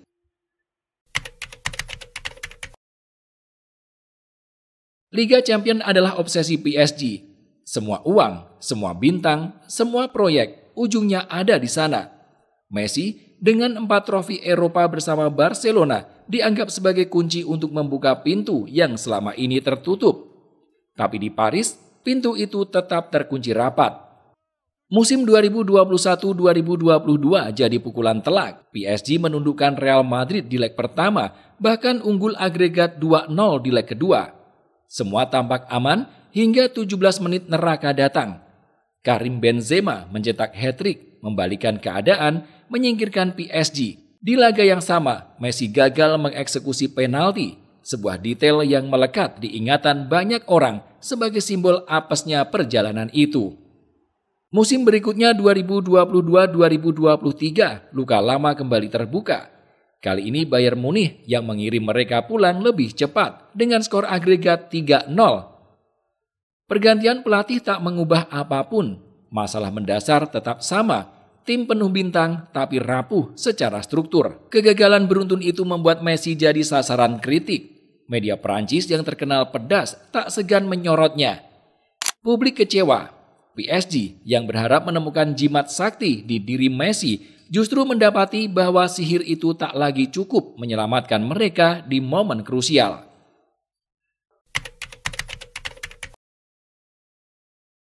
Di tengah kekecewaan di klub, Messi menemukan oase bersama tim nasional. Piala Dunia 2022 di Qatar jadi puncak obsesinya, misi terakhir yang harus ia selesaikan. Di sana, ia tampil gemilang. Argentina akhirnya juara dunia dan Messi meraih trofi yang selama ini melarikan diri darinya. Ironisnya, kejayaan itu justru makin meretakkan hubungannya dengan PSG. Klub lain merayakan para juara dunia Argentina mereka. Ada arak-arakan, medali dipamerkan, replika trofi ditunjukkan di stadion. Di Paris, hampir tak ada. Messi mengeluh, saya satu-satunya juara dunia Argentina yang tidak dirayakan klubnya. Mengapa? Karena final Piala Dunia itu mempertemukan Argentina dan Perancis. Messi menang, Mbappe kalah meski mencetak hat-trick. Kemenangan Messi adalah luka nasional bagi Perancis dan PSG. Klub kebanggaan negeri itu terjebak di tengah. Perayaan Messi berarti membuka kembali luka para supporter. Konflik tak terucap ini makin membuat jarak. Messi mungkin merasa tak dihargai, sementara PSG melihatnya sebagai simbol kekalahan negara. Dari sini, hubungan yang tadinya dingin berubah jadi benar-benar retak.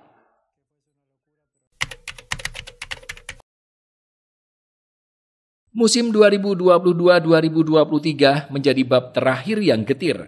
Sebuah kunjungan pribadi Messi ke Arab Saudi tanpa izin klub meledak jadi kontroversi besar.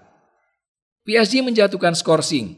Supporter pun melampiaskan amarahnya dengan siulan setiap kali namanya disebut. Laga terakhir Messi di Parc des Princes berlangsung hambar. Melawan Clermont, PSG kalah 2-3. Tak ada perayaan, tak ada penghormatan. Sebagian fans justru mencemoohnya. Sementara fokus lebih banyak tertuju pada Sergio Ramos yang juga berpamitan. Kontras sekali dengan 2 tahun sebelumnya di Barcelona, ketika perpisahannya penuh air mata dan penghormatan. Perjalanan yang dimulai dengan euforia besar di bandara berakhir dengan sunyi, pahit di stadion. Dari sambutan bak pahlawan berakhir dalam epilog tanpa sorotan. Kisah ini menjadi pengingat. Uang bisa membeli nama besar, tapi tidak bisa membeli harmoni. Messi datang dengan janji epik, namun pergi dengan bisikan pahit. Dan warisannya di Paris akan selalu digantungkan dalam pertanyaan sederhana. Siapa yang sebenarnya gagal? Messi atau PSG?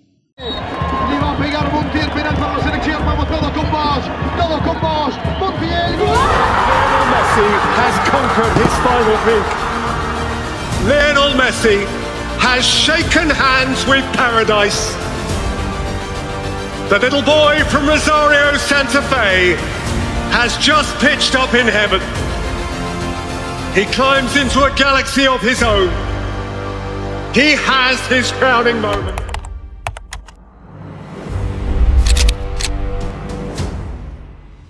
Dalam dinginnya malam di Lusail, Qatar, di hadapan 88.966 pasang mata yang menahan napas, waktu seolah berhenti. Miliaran orang di seluruh dunia ikut larut dalam detik yang menegangkan itu. Di tengah lapangan, Lionel Messi berdiri tenang, memikul seluruh beban sejarah bangsanya. Pandangannya teduh, namun penuh harap saat Gonzalo Montiel melangkah maju. Kakinya tampak bergetar. Ini bukan sekedar penalti. Ini adalah satu tendangan yang bisa mengakhiri saga 16 tahun pencarian atau menjerumuskan kembali ke jurang kekecewaan tak berujung. Ini adalah cerita tentang seorang bocah yang berani bermimpi besar, lalu menempuh perjalanan penuh duri hingga akhirnya meraih trofi yang paling enggan mendekat padanya.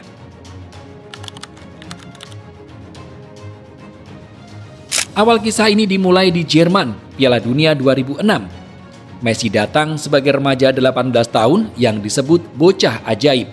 Ia bukan pahlawan utama, melainkan kartu truf yang disimpan rapat oleh sang pelatih, Jose Pekerman. Di tim Argentina yang bertabur bintang, Messi hanyalah janji masa depan. Namun janji itu sempat menyala terang. Pada debutnya melawan Serbia dan Montenegro, Messi turun dari bangku cadangan menit ke-74. Tak butuh waktu lama, ia memberi umpan terobosan manis untuk Hernan Crespo, lalu mencetak golnya sendiri. Sejarah mencatat, ia menjadi pemain termuda Argentina yang pernah mencetak gol di Piala Dunia. Sebuah kilatan kejeniusan, seakan bocah kurus ini memang ditakdirkan untuk panggung besar. Tapi takdir punya selera humor sendiri. Di perempat final melawan Jerman, ketika laga menemui jalan buntu di skor 1-1, publik menanti Messi turun sebagai penyelamat. Namun Pekerman memilih jalan lain. Ia tak menurunkan Messi, melainkan memasukkan Julio Cruz untuk melawan bek-bek jangkung Jerman. Keputusan itu menjadi luka pertama dalam kisah Messi bersama timnas. Bukan karena kegagalannya sendiri, melainkan karena keengganan orang lain percaya sepenuhnya pada keajaiban. Argentina pun kalah lewat adu penalti. Sejak saat itu lahirlah babak baru, sebuah perseteruan panjang dengan Jerman. Sebuah kutukan yang akan menghantui Messi di panggung Piala Dunia selama lebih dari 1 dekade berikutnya. 4 tahun berlalu, panggung berpindah ke Afrika Selatan. Kali ini, Messi tak lagi sekedar bocah ajaib. Ia datang dengan beban harapan yang membumbung. Di bawah asuhan idolanya sendiri, Diego Armando Maradona. Sosok yang dulu menginspirasi, kini berdiri di pinggir lapangan sebagai pelatih, memegang kendali penuh atas nasib sang penerus. Messi dipercaya sebagai motor serangan. Namun, peran yang ia mainkan berbeda dari di Barcelona. Maradona menurunkannya lebih ke belakang, menjadikannya playmaker yang mengatur irama permainan. Argentina memang melaju mulus di fase grup, menang di semua laga. Messi tampak cemerlang dalam mengalirkan bola, memberi umpan-umpan manis, tapi ada satu hal yang hilang, gol. Sepanjang turnamen, ia tak sekalipun mencatatkan namanya di papan skor. Kekosongan itu pelan-pelan menjadi simbol bahwa Messi belum sepenuhnya mampu mengemban peran Messi Argentina yang ditunggu bangsanya. Dan sekali lagi, sejarah mempertemukannya dengan musuh bebuyutan, Jerman. Perempat final menjadi panggung ujian. Harapan besar itu runtuh dalam sekejap. Argentina dibantai 4-0 bukan sekedar kalah. tapi dihancurkan secara telak. Setelah laga, Maradona berbicara lirih tentang momen yang sulit dilupakannya. Suara Messi yang menangis di ruang ganti. Itu bukan tangisan biasa, melainkan air mata seorang jenius yang merasa lumpuh, terjebak dalam ekspektasi sebuah bangsa tanpa mampu mengubah nasib timnya. Maradona, meski patah hati, melihat kekalahan itu sebagai ujian. Ia percaya Piala Dunia 2014 akan menjadi panggung balas dendam yang luar biasa bagi Messi. Dan memang, ramalan itu tak salah.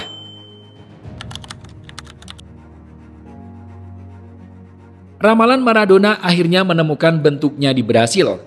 Messi tampil sebagai seorang pemimpin sejati, membawa Argentina melangkah hingga ke final. Sepanjang turnamen ia jadi nyawa tim, 4 gol di fase grup, umpan-umpan krusial di fase gugur, dan ketenangan yang menular ke rekan-rekannya. Semua terasa seperti takdir yang telah ditulis. Namun, takdir punya cara yang kejam. Di final, di stadion legendaris Maracana, Argentina kembali bertemu musuh lama, Jerman. Pertandingan berjalan tegang, penuh peluang yang datang silih berganti. Messi sempat punya kesempatan emas. Gonzalo Higuain juga mendapat peluang terbuka. Sayang, semua terbuang begitu saja. Dan ketika semua orang bersiap menuju adu penalti, Mario Götze datang sebagai mimpi buruk. Golnya di menit ke-113 menghancurkan harapan jutaan orang, mengubah malam yang seharusnya jadi pesta menjadi duka. Adegan paling ikonik justru terjadi setelah peluit akhir. Messi, wajahnya datar tanpa ekspresi, naik ke podium untuk menerima Golden Ball, penghargaan pemain terbaik turnamen. Trofi individu yang seharusnya jadi kebanggaan justru terasa hambar di tangannya, seolah dunia tengah mengingatkan, ia jenius, tapi ia tetap gagal membawa pulang yang paling berharga. Di momen itu Messi menjadi gambaran tragedi klasik. Sang pahlawan telah mengeluarkan segalanya, tapi tetap pulang dengan tangan kosong. Setelah 3 final besar yang selalu berakhir pilu, termasuk 2 kekalahan beruntun di Copa America, Messi tiba di Rusia dengan pundak yang semakin berat. Kritik datang bertubi-tubi. Media dan publik menuduhnya kurang total untuk Argentina, seakan semua penderitaan belum cukup membuktikan betapa ia sebenarnya rela hancur demi timnya. Begitu beratnya tekanan sampai ia sempat memilih mundur sebentar dari timnas. Sebuah keputusan emosional yang menyingkap, bahkan sang jenius pun punya batas untuk menanggung luka. Di lapangan, perjalanan Argentina kacau. Laga pembuka melawan Islandia jadi simbol pahitnya turnamen ini. Messi gagal mengeksekusi penalti. Wajahnya langsung tertunduk, seakan seluruh dunia menambah beban di punggungnya. Yang lebih menyayat, ibunya, Celia, sempat mengungkap di sebuah wawancara, "Kalian harus melihat bagaimana Messi menderita dan menangis." Kalimat itu menyingkap luka yang tak terlihat kamera, bahwa penderitaan Messi sudah jauh melampaui garis putih lapangan. Puncak dari kegelapan itu tiba di babak 16 besar, melawan Prancis. Pertandingan yang kini dikenang sebagai klasik Kazan berubah jadi panggung peralihan generasi. Messi masih berusaha menghidupkan Argentina, tapi di seberang sana berdiri bocah 19 tahun bernama Kylian Mbappe. Dengan kecepatan dan keberaniannya, ia mencetak 2 gol, membawa Prancis menang 4-3.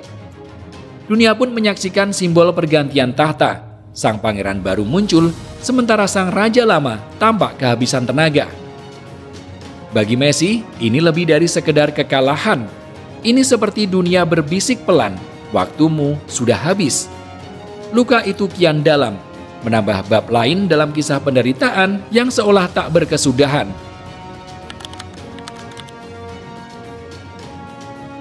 Setelah bertahun-tahun hidup dalam bayang-bayang kegagalan, Messi akhirnya menemukan secercah cahaya. Kebangkitan itu datang di panggung yang penuh simbol.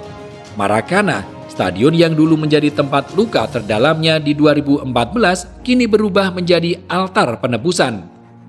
Di final Copa America 2021, Argentina berhadapan dengan musuh bebuyutan Brasil. Malam itu, bukan Messi yang mencetak gol kemenangan, melainkan Angel Di Maria lewat sebuah sentuhan indah. Namun tak ada yang meragukan bahwa Messi adalah jiwa dari perjalanan Argentina menuju partai puncak. 4 gol, 5 assist, dan kepemimpinan yang membuat timnya lebih solid dari sebelumnya. Ia bermain dengan keseimbangan baru, tak lagi harus memikul beban sendirian, tapi justru mengangkat rekan-rekannya untuk bersinar. Peluit akhir ditiup. Messi yang biasanya menahan diri, kali ini tak kuasa. Air matanya pecah. Pelukan hangat ia berikan kepada setiap rekan setim. Dari tengah lapangan, ia bahkan melakukan panggilan video dengan keluarganya, membagi kebahagiaan yang begitu lama tertunda. Tangisan itu berbeda, bukan lagi tangisan duka, melainkan tangisan lega. Marakana yang dulu menyaksikan hatinya retak, kini menyaksikan hatinya sembuh. Kemenangan itu seakan membuka jalan bagi babak baru. Argentina melanjutkan momentum dengan menjuarai Finalissima 2022 di Wembley, mengalahkan Italia 3-0. Trofi ini mungkin tak sebesar Piala Dunia, tapi terasa penting sebagai tanda bahwa Argentina benar-benar kembali. Messi tampil mempesona malam itu, seperti seorang seniman yang akhirnya bisa melukis dengan bebas. Timnas kini bukan lagi sumber luka, melainkan rumah yang memberi kebahagiaan. Fajar sudah terbit, dan semua orang tahu cahaya itu hanya pertanda satu hal. Messi sedang bersiap menuju puncak terakhir yang belum pernah ia taklukkan. Semua jalan, semua luka, dan semua air mata akhirnya bermuara di Lusail. Malam itu, panggung final terasa seperti takdir yang sudah lama ditulis. Argentina berhadapan dengan Perancis, tim yang 4 tahun sebelumnya meruntuhkan mimpi, sekaligus rumah bagi pangeran baru sepak bola Kylian Mbappé. Inilah duel antara generasi, antara raja lama yang mencari mahkota terakhirnya dan pewaris muda yang siap mengambil tahta. Argentina memulai dengan gemilang. Messi membuka skor lewat titik putih, lalu Angel Di Maria menambah keunggulan. Stadion bergemuruh, seakan kemenangan sudah ada di depan mata. Tapi sepak bola, seperti selalu, penuh drama. Mbappé muncul dengan 2 gol cepat, menghidupkan kembali Perancis. Laga yang awalnya milik Argentina tiba-tiba berubah menjadi thriller penuh ketegangan. Di perpanjangan waktu, Messi kembali membawa Argentina unggul. Golnya membuat jutaan orang menahan napas, merasa inilah momen penentu. Namun, takdir belum selesai bermain. Mbappé mencetak hat-trick lewat penalti, memaksa duel berlanjut ke adu tos-tosan. Adu penalti itu adalah cermin dari seluruh perjalanan Messi. Tak ada yang diberikan dengan mudah, semua harus diperjuangkan sampai akhir. Dan ketika Kingsley Coman serta Aurelien Tchouameni gagal, Argentina akhirnya mengunci kemenangan 4-2. Lusail pun meledak. Messi dengan senyum yang penuh lega mengangkat trofi emas yang selama ini menjauh darinya. Adegan itu bukan sekedar perayaan, itu adalah puncak dari sebuah saga, penyempurna takdir yang ditunggu satu bangsa. Ia telah menaklukkan luka, mengalahkan bayangan-bayangan lama, dan berdiri sejajar atau bahkan di atas legenda yang selama ini menaungi namanya, Diego Maradona.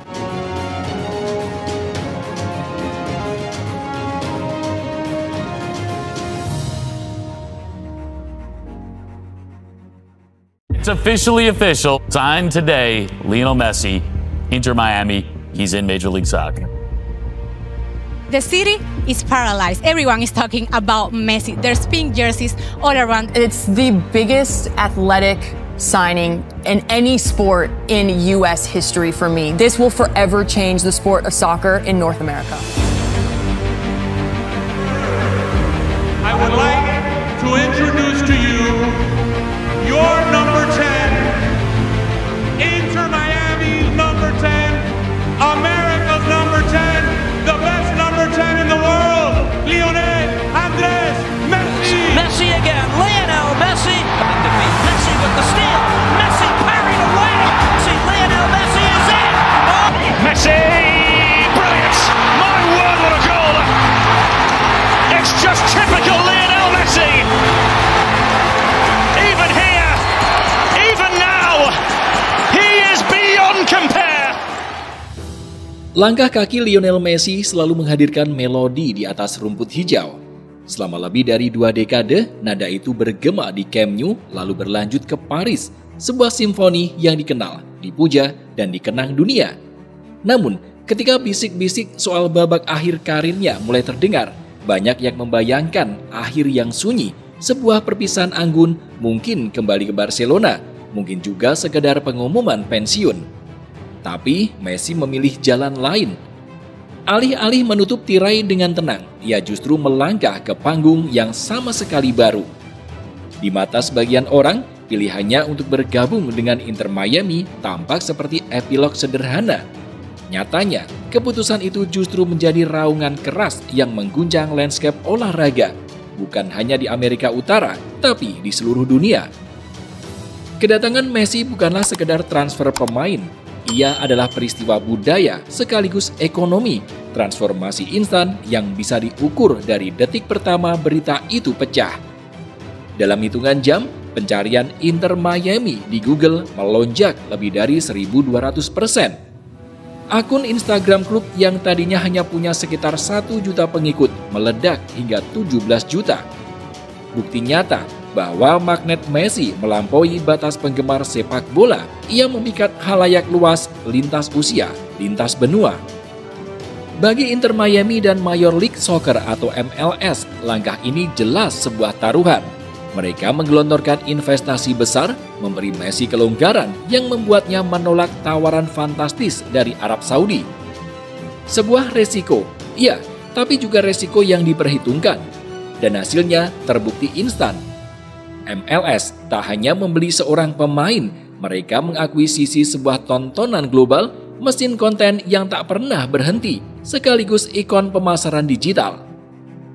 Kehadirannya menciptakan gelombang sensasi tanpa tanding, mengubah citra liga dan meletakkannya di panggung utama dunia. Di Barcelona dan Paris Saint-Germain, Messi adalah pusat semesta. Semua serangan bermula darinya, menuntut gerakan tanpa henti, sprint tajam, dan tekanan tinggi. Namun di Amerika, perannya berubah. Bukannya kehilangan sentuhan karena usia, Messi justru menyempurnakan gaya mainnya menjadi lebih jernih, lebih efisien, sebuah kelas master dalam membaca permainan. Sekilas ia memang tampak banyak berjalan di lapangan, tapi bagi mata awam itu bisa disalahartikan sebagai tanda menurunnya energi. Padahal setiap langkah santainya adalah kalkulasi. Di balik tatapan kosong yang seolah tanpa beban, Messi sedang memindai, menghitung, mencari celah. Ia tak lagi menjadi motor yang berlari tanpa henti, melainkan kreatif ten yang berdiri di setengah ruang kanan, mendikte tempo dan mengarahkan alur seperti seorang dirijen orkestra. Inilah seni yang disebut La Pausa, momen ketika Messi berhenti sejenak dengan bola di kakinya. Ia menunggu lawan terpancing maju, meninggalkan posisinya, lalu dengan sekali sentuhan membuka ruang yang sebelumnya terkunci. Gerakan sederhana, tapi hanya bisa dilakukan oleh mereka yang benar-benar hidup di dalam permainan. Pelatih Javier Mascherano paham betul, sistem Inter Miami dibangun agar Messi bisa bermain dengan tanggung jawab, bertahan seminimal mungkin. Tenaganya disimpan untuk momen-momen krusial ketika satu umpan atau satu tembakan bisa mengubah segalanya. Jenius Messi kini bukan lagi soal fisik, melainkan kecerdasan spesial yang melampaui logika. Namun, orkestra ini punya konsekuensinya.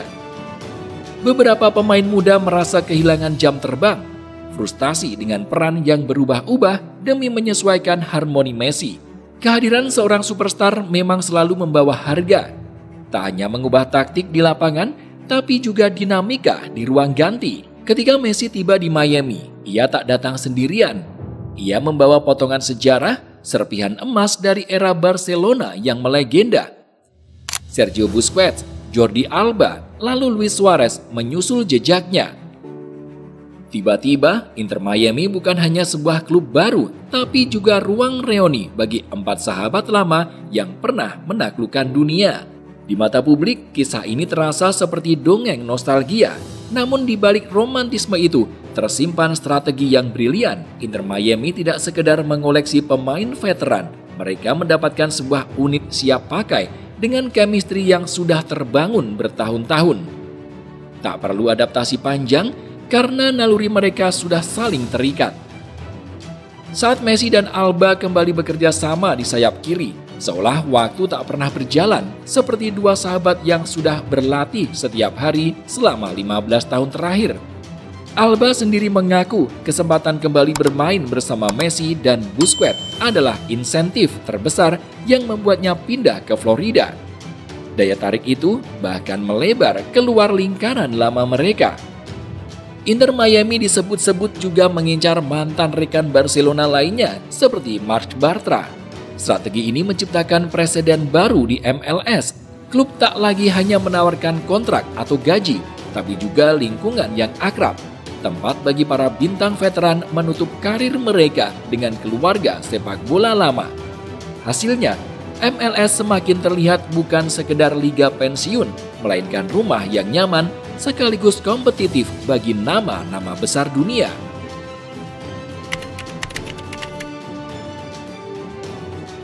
Pengaruh Messi di Inter Miami tak berhenti pada strategi atau rekrutmen. Ia juga hadir sebagai cahaya pemandu, mentor tanpa gelar resmi, yang kehadirannya saja sudah cukup untuk menaikkan standar seluruh tim. Para pemain muda merasakannya lebih dulu. Leo Afonso, talenta muda Inter Miami, pernah bercerita bagaimana ia sempat membeku selama 10 detik ketika pertama kali menerima operan dari Messi di sesi latihan. Tapi rasa kagum itu cepat berubah menjadi tantangan. Messi bukan tipe mentor yang sibuk memberi instruksi verbal. Ia mendidik lewat teladan. Cara ia berlatih, cara ia menjaga konsistensi, dan bahkan caranya menyikapi pertandingan menciptakan atmosfer yang menuntut keunggulan. Para pemain muda pun terdorong untuk menghapus kecerobohan, menyesuaikan diri dengan level yang Messi tetapkan. Pengaruh itu bahkan menjangkau struktur klub. Guillermo Hoyos, sosok yang sudah lama menjadi mentor Messi, kini memegang peran penting dalam keputusan olahraga tim utama. Bukti bahwa kehadiran Messi tidak hanya mengubah ruang ganti, tapi juga mengalir ke ruang rapat. Di luar Miami, Messi juga memainkan peran mentor dalam skala global. Melalui kampanye Messi Plus 10 bersama Adidas, ia terhubung langsung dengan talenta muda seperti Kavan Sullivan, menjadikannya wajah pembina generasi berikutnya. Untuk MLS, ini bukan sekedar bonus. Kehadiran Messi sebagai inspirasi hidup, baik bagi rekan setim maupun jutaan anak muda, adalah pondasi tak ternilai untuk membangun masa depan sepak bola Amerika.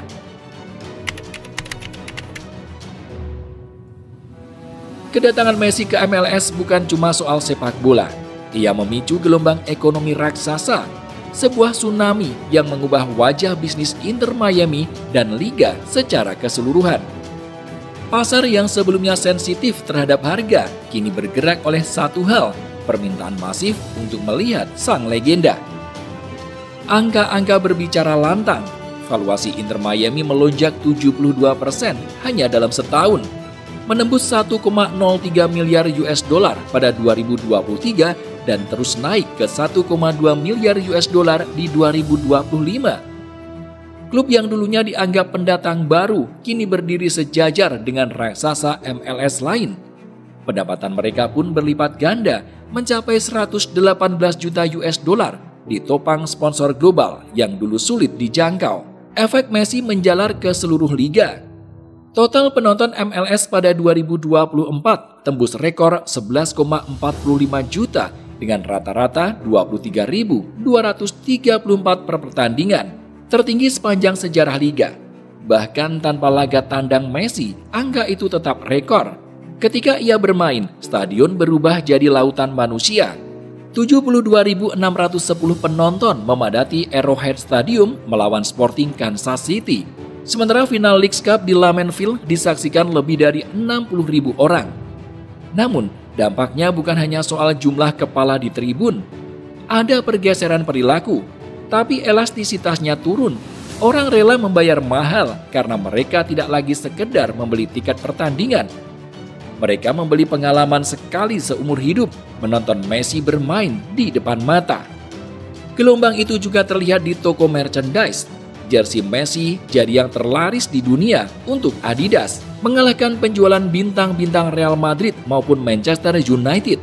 Semua ini menegaskan efek Messi bukan sekedar hype, melainkan transformasi ekonomi nyata yang mendefinisikan ulang bagaimana sepak bola dipasarkan dan dikonsumsi di Amerika. Kedatangan Messi ke Inter Miami tak bisa dilepaskan dari satu kesepakatan besar, sekaligus saluran konten yang hidup. Kontrak uniknya yang kabarnya memberi Messi bagian dari setiap langganan internasional MLS Season Pass menciptakan simbiosis sempurna. Kesuksesan finansial pribadinya kini selaras dengan pertumbuhan liga dan hasilnya langsung terasa. CEO Apple Tim Cook bahkan mengakui bahwa kedatangan Messi membuat layanan mereka melampaui ekspektasi. Debut Messi saja sudah menarik lebih dari 100.000 pelanggan baru dalam sehari, sebuah rekor sejak layanan itu diluncurkan. Transformasi itu juga melahirkan inovasi, salah satunya siaran player spotlight Messi di TikTok, kamera khusus yang hanya mengikuti gerakannya sepanjang pertandingan. Eksperimen ini mencatat 6,4 juta penonton langsung, menjadikannya siaran olahraga terbesar di platform tersebut di Amerika Serikat.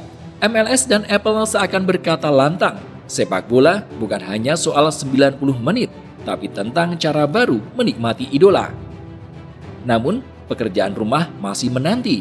Studi menunjukkan ada 5,8 juta penggemar MLS dan Messi yang belum berlangganan Season Pass pada 2024.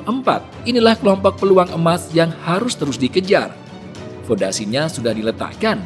Messi sebagai wajah digital, Apple sebagai pintu global. Tantangannya tinggal satu, bagaimana mengubah rasa penasaran menjadi komitmen berbayar.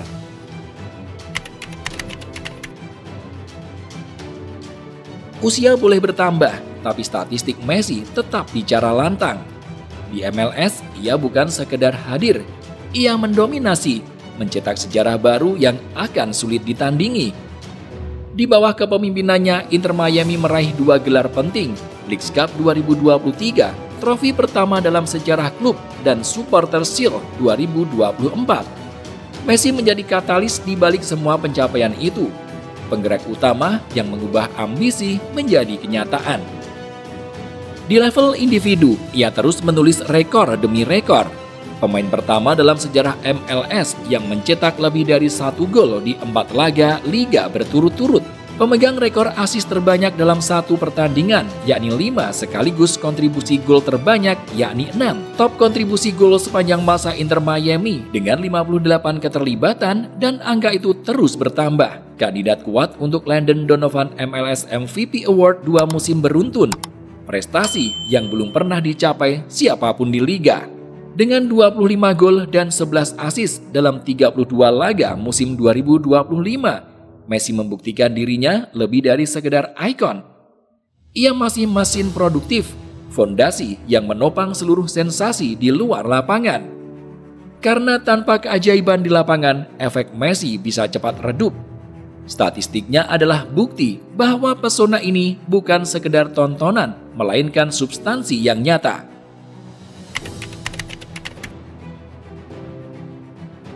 Dampak Messi di Amerika jauh melampaui garis putih lapangan. Ia bukan hanya simbol Inter Miami atau MLS, melainkan wajah baru sepak bola di Amerika Serikat. Pengakuan demi pengakuan datang, dinobatkan sebagai atlet terbaik 2023 oleh Time, lalu menerima Presidential Medal of Freedom dari Presiden Joe Biden pada 2025. Dua penghargaan yang menegaskan Messi bukan sekedar atlet, ia adalah ikon budaya. Popularitasnya bahkan menyalip nama-nama legendaris Amerika sendiri. Sebuah survei menempatkannya sebagai atlet profesional favorit masyarakat AS, melampaui LeBron James hingga Michael Jordan, prestasi yang belum pernah dicapai pemain sepak bola manapun. Messi berhasil menembus benteng olahraga tradisional Amerika dan berdiri sejajar di puncak. Kehadirannya juga merembes ke ruang-ruang iklan dan layar kaca. Dalam kampanye pasca Super Bowl untuk Apple TV, kalimat sederhana namun tajam muncul, "When football ends, football begins." Sebuah simbol bahwa Messi telah membantu mengubah bahasa budaya populer Amerika. Dan semuanya hadir di momen yang tepat. Amerika tengah bersiap menjadi tuan rumah Piala Dunia 2026 dan Messi menjadi cap persetujuan terakhir yang melegitimasi MLS di panggung global. Bisikan tenang soal kepindahannya dulu kini telah berubah menjadi raungan revolusi, membuka era emas baru bagi sepak bola Amerika Utara. Messi datang bukan untuk berpamitan, ia datang untuk menulis bab baru, bab yang tak pernah kalah abadi dari kisah sebelumnya. Jika di Eropa ia adalah maestro yang menciptakan simfoni, maka di Amerika ia adalah duta besar yang menyalakan obor. Dan dari Miami, cahayanya kini memancar ke seluruh dunia.